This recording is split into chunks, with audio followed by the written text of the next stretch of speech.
Hi guys, it's April and I have a fun little surprise today.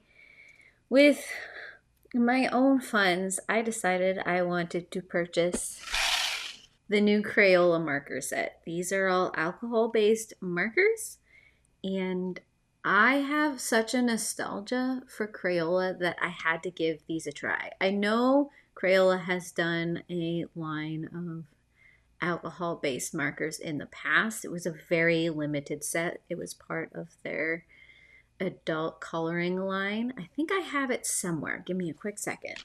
Yes, these are kind of what they look like. They were on the smaller side. They didn't hold a lot of ink, but they had this really interesting body design.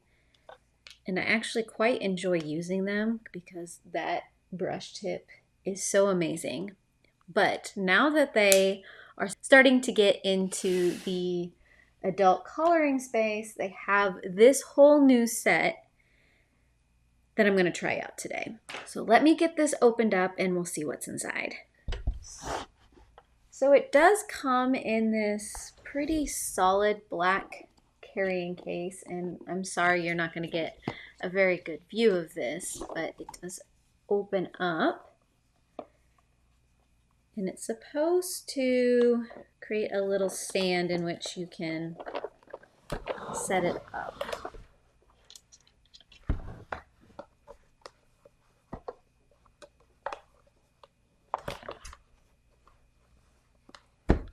Can't say I'll use it that way.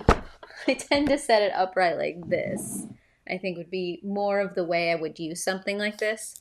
But just looking at the markers, I can't say I fully understand their labeling system.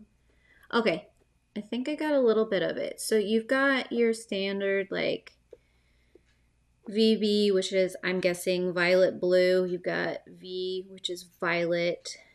You've got R, which is the red. RV, which is the red violet. V, DV, which I'm guessing is like a dull violet.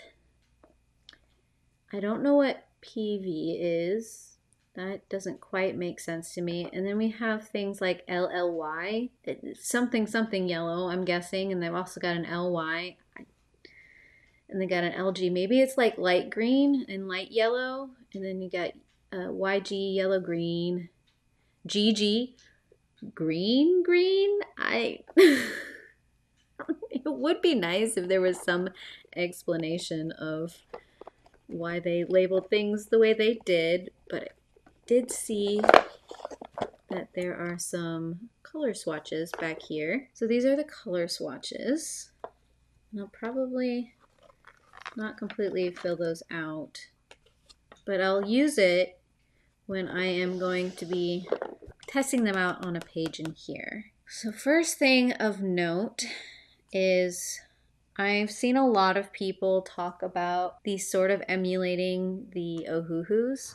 And yeah, I can definitely see that. This is the Ohuhu Honolulu Bee. You've kind of got some of that same design there. I don't know how I feel about that, especially since it seems like the Ohuhu gives you a lot more ink volume. Just testing out the size of both of these. I mean, I don't usually have a preference for body of marker, so I don't mind either the oval or the circle. I do use a lot of Copic, and that oval style kind of mimics the Copic sketch, but I also use the Copic Chow, which is a round body. I like them both, so no specific preference there.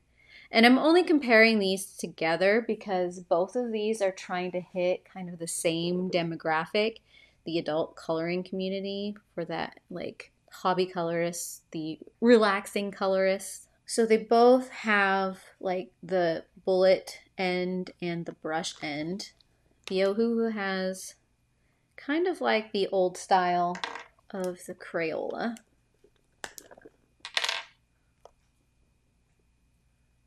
You get that nice long point, but the new one seems a little bit more blunted. So I guess it just depends on, how you feel about your marker. But I do want to try them out. So I do have a coloring page in here that I want to do. I don't think I mentioned, but the whole set is 120 markers, I believe, including a blender.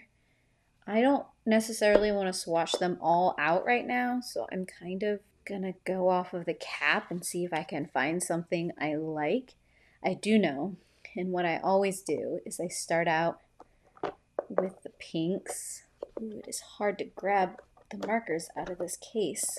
So this is the P410, also called Flamingo. The tip is pretty firm. It might be too red. That was R247. I think I need something that leans a little more into the blue. This is V59. Might be able to make that work depending on what we find for our midtones. This is RV12. So that's not a bad run. I wonder what it would look like if we ran this direction. Okay, so this is a DP17. I don't mind either of those. I might run with both of those just on different flowers. So let's try this out.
Okay, first thoughts after doing just these two flowers.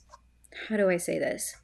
The tips, both sides seem to have kind of a scratchy quality that some of the other markers I've used before don't, because a lot of times I like to use the markers that have kind of like almost a buttery feel to them. The ink in this does move well. They are juicy markers, but somehow they sound and feel dry. Will I continue to use these? Yes, but it's just something that I noticed while I was doing that and I had to say something.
Okay, so those three colors did not blend as well as I expected them to. The first two went pretty well together, but that lighter one did not come into those other two colors quite.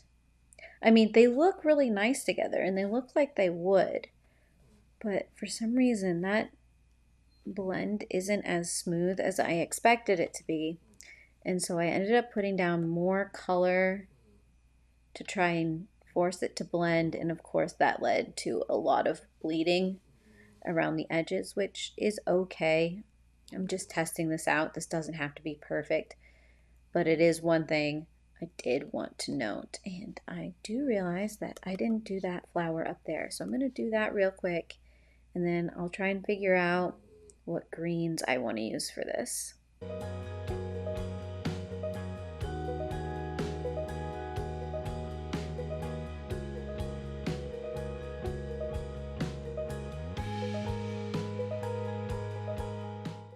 Okay, so now for greens, I have to make the decision on, do I want to lean into some of those more warm tones or some of those more cool tones of green. So I grabbed the DGR 5 because I don't know, something about it just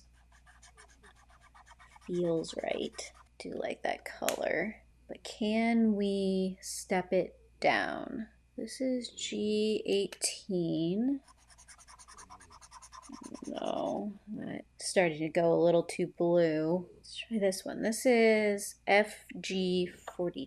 I mean, it still might be a little too deep in tone. I mean, that isn't a huge step between these two. GR35.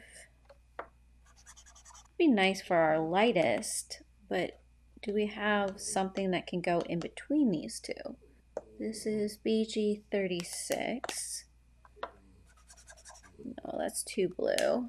This one is G356.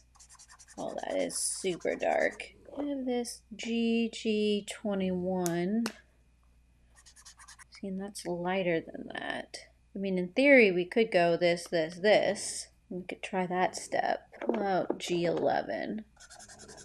We'll do that, and then that.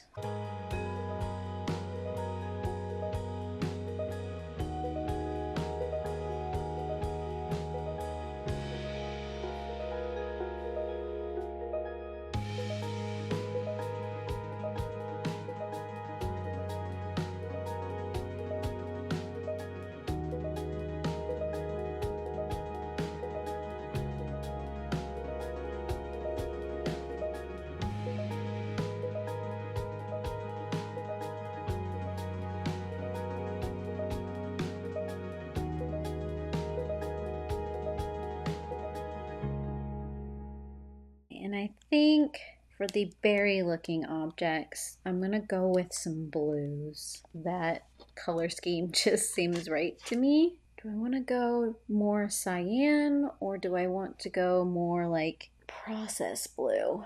This leans a little more cyan.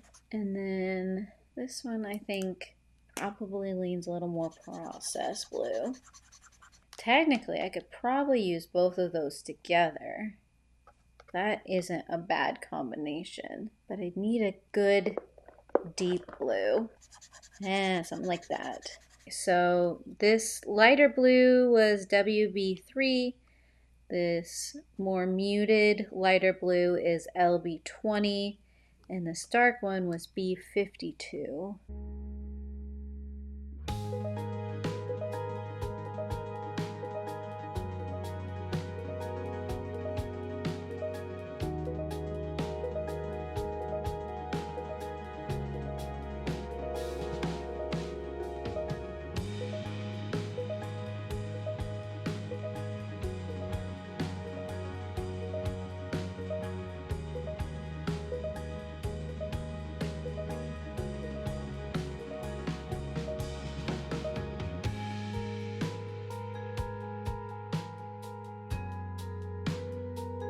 Think for the little centerpieces, I want to do yellows. Find some yellows I like. This is Y114. Yep, I like that one. I like it a lot. But let me try the MY68. Yes, that's a little bit of a darker.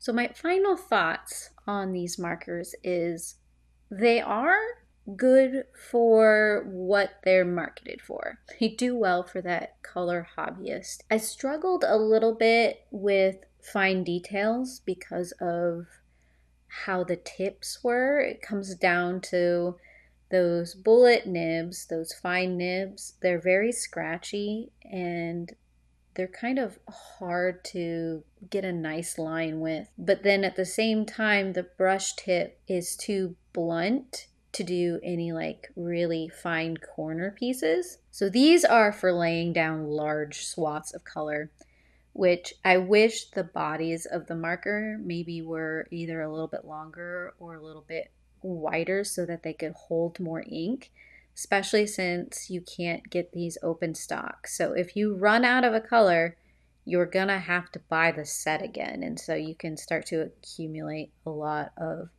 markers that way that maybe you don't use as much. I do see this as a nice set to get for anyone who's starting into the coloring hobby or who enjoys the coloring hobby.